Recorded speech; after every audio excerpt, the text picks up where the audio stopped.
পুলিশের ছুঁচো গেলার মতো অবস্থা। প্রথমে আমাদেরকে বলা হয় যে সই করে জামিন নিন, আমরা প্রত্যাখ্যান করি।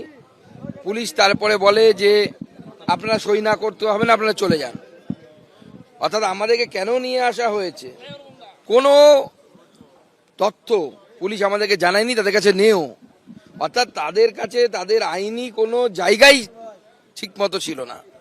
শুধু তাই নয়, তার সাথে সাথে আমরা যখন বলি যে আমরা সই করব না এবং আমরা বলি যে কোর্টের সামনে আমাদেরকে পেশ করা হোক, আমরা কোর্টে গিয়ে বলবো, মহামান্য আদালতের কাছে বলবো যে পশ্চিমবঙ্গের পুলিশ যে সামান্য দুপা হাঁটার মতো গণতান্ত্রিক অধিকার আমাদের রাখতে চাইছে না, আমাদের দিতে চাইছে না, পুলিশ সেই সাহস দেখায়নি।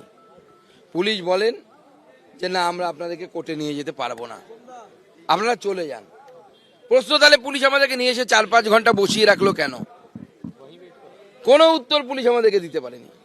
পুলিশের বিভিন্ন অফিসাররা এসেছে, এমনকি এই সকালবেলাও তারা আমাদের কাছে বারবার এসে জিজ্ঞেস করছিলেন। ভোর 4টের সময়ও জিজ্ঞেস করেছেন। গোটা রাত আমরা বসে কাটিয়েছি বেঞ্চের উপরে, আপনারা নিশ্চয়ই ছবি পেয়েছেন। আমাদের বাইরে থেকে খাবার ঢোকানোর কথা ছিল, খাবার আমরা নিয়ে এসেছিলাম, সেই খাবার ঢুকতে দেওয়া হয়নি।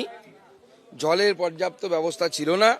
ওষুধের জন্য আমাকে হয়তো করতে হয়নি, কিন্তু আমার কর্মীদেরকে ওষুধের জন্য কারো হাতে লেগেছে, তাকে ওষুধের জন্য অনেকক্ষণ তাদেরকে লড়াই করতে হয়েছে, তারপরে ওষুধ পেয়েছে। তাও খাওয়ার ওষুধ পায়নি তারা, খাওয়ার ওষুধ তাদেরকে ভেতর থেকে নিতে হয়েছে।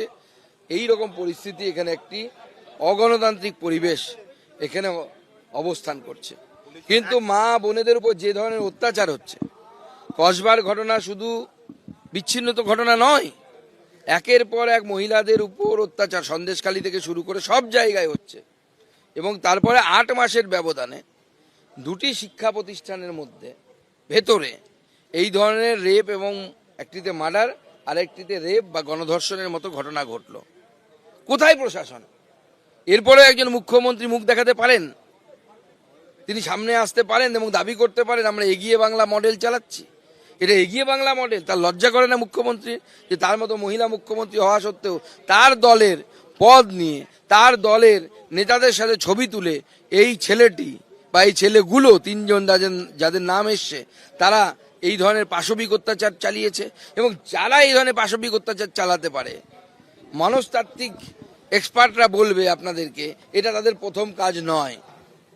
এরকম বহু মেয়ে শারীরিক শোষণ এরা করেছে, এবং সেই সমস্ত মেয়েরা হয়তো চক্ষু লজ্জার ভয়ে বা লোকলজ্জার ভয়ে বিষয়টি সামনে আনার মতো সাহস করেনি।